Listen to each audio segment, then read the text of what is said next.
They thought it would remain a secret forever, a plan buried deep inside classified documents. But one man, a sniper, couldn't carry the weight anymore, and when he finally spoke, a broken bar. The world learned that France had allegedly tried to assassinate an African president. A broken bar is the full story of betrayal, power, and the confession that exposed a dangerous game between Africa and its former colonizers.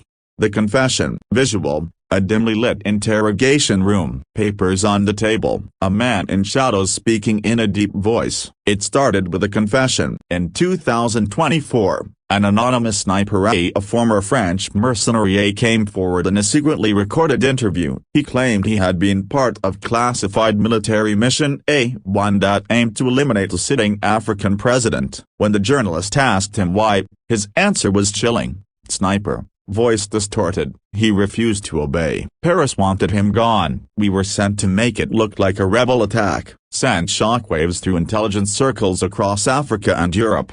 The target. Visual. Map of Africa zooming in on the Sahel region near Burkina Faso, Niger, Mali. The man at the center of this storm. The target was a president who had become a symbol of African independence and defiance against French control. He had expelled French troops. He had nationalized gold and uranium mines. He had publicly accused France of exploiting Africa for decades, and for that a broken bar he had become a problem. Though the sniper didn't name him directly, investigators quickly connected the dots. The clues pointed toward Burkina Faso's young revolutionary leader, Captain Ibrahim Traoré, told the copyright. The motive. For decades, France maintained deep political and economic influence across its former colonies, a system critics called, through currency control, military bases, and resource contracts. Paris ensured that African nations remained dependent. But in recent years, that system began to crack. One by one, African leaders in Mali, Niger, and Burkina Faso began rejecting French control. They demanded sovereignty, control over their own resources, and a new African alliance free from Western dominance. And the loudest voice among them, a broken bar, was Ibrahim. He publicly stated, "Greater than we are no longer slaves of the West. Africa will rise with or without France." Those words echoed across the continent and rattled the halls of power in Paris.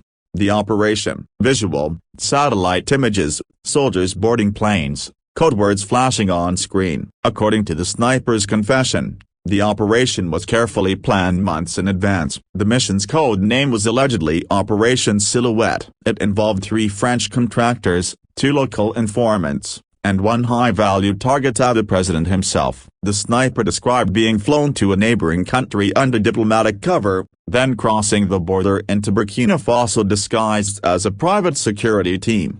Sniper. Recorded. "We were told to set up near a government convoy route. The plan was simple: a one-shot, clean escape. But something went wrong. The unexpected twist. On the day of the planned attack, the president's route suddenly changed. A sandstorm hit the region. Visibility dropped. The convoy was delayed by hours. When the sniper's team finally got the signal to move, the communication devices malfunctioned. Moments later, local soldiers appeared unexpectedly. Sniper. Voice trembling. Someone inside the mission warned them. "I don't know who, but we were compromised. 2 of my team were captured. I escaped through the forest." The sniper fled, hiding in West Africa for months before reaching Europe, where he eventually revealed his story. The leak. Visual. Flashing newspaper headlines, journalists investigating. Narrator. When the confession leaked online, French authorities immediately denied it. The Ministry of Defense called it baseless propaganda. But independent journalists began connecting dots: unusual French military movements, diplomatic tensions, and intercepted communications. A leaked memo from an African intelligence agency, dated just weeks before the attempted assassination, read, "Greater than foreign mercenaries are operating near Ouagadougou." Possible French link suspected. The puzzle pieces fit together too perfectly to ignore.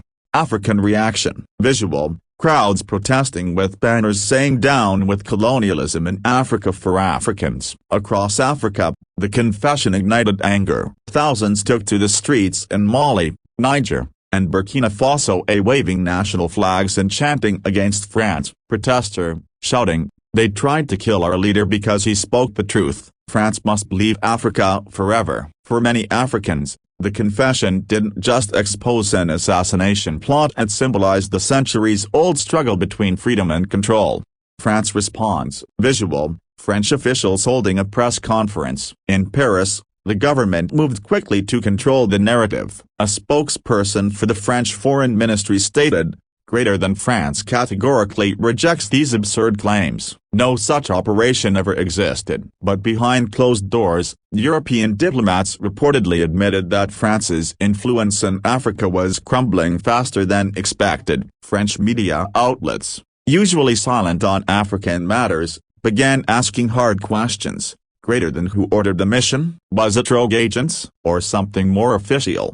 The sniper's identity. Months later, investigative journalists traced the sniper's identity. His name, a kept hidden for security, matched that of a former member of the French Foreign Legion, with deployment history in Mali and Chad.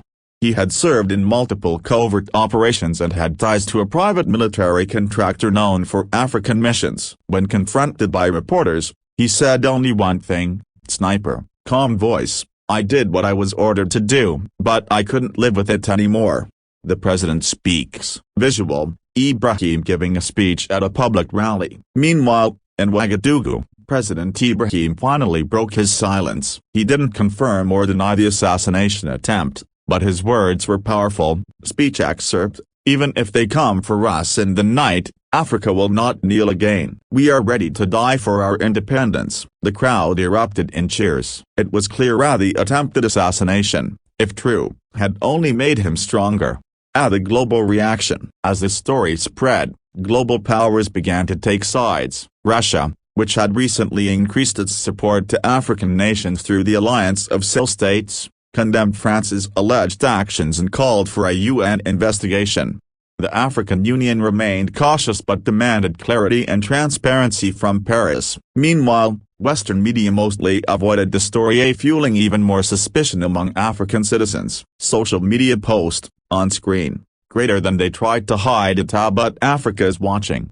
The hidden war. Experts say this incident reveals a hidden war not fought with tanks or bombs, but with influence, economics, and covert operations. Africa is breaking free from centuries of control, and those who once ruled are fighting to keep their grip. Dr. Amar Ndiaye, political analyst. Assassination attempts, sabotage, disinformation. These are all tools used to stop Africa's rise. But the tide has turned. The youth no longer fear them.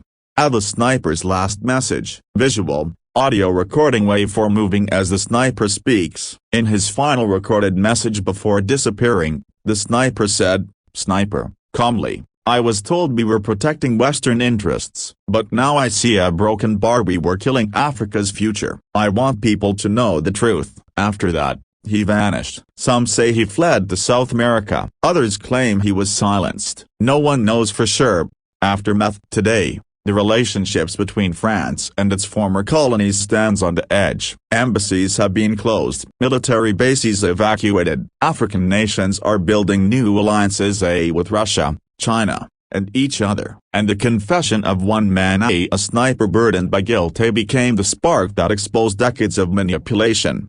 The bigger truth. Visual, African children waving flags, sunrise over the continent. Whether or not every detail of the sniper's confession can be verified, the story reveals something undeniable. Africa is changing. The era of silent obedience is over. New leaders are standing tall, rejecting the puppeteer strings of the past. And as the world watches, one thing becomes clear: the continent that was once controlled the broken bar is now demanding respect.